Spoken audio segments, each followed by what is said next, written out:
મનરેગાના કામો અમને કેવા કર્યા છે?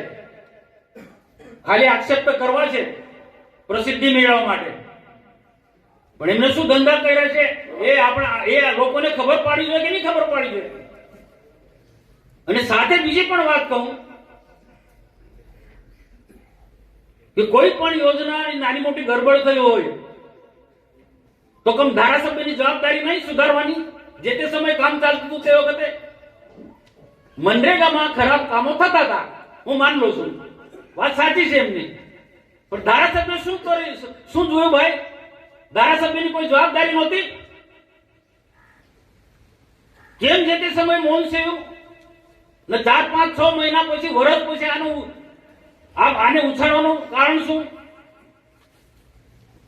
કામમાં ગરબડ હતી, કામ ખરાબ થતા હતા, તો ચાલુ કામમાં ધારાસભ્ય તરીકે કેમ જોઈ નહોતી? એની ફરજ હતી કે નહીં ધારાસભ્યની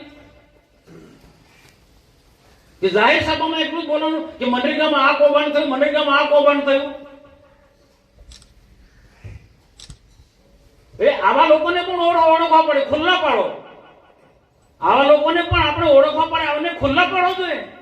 તો માહિતી છે ગુજરાતમાં કેટલા લોકો, કેટલા ધારાસભ્ય અમારા ભરૂચ જિલ્લામાં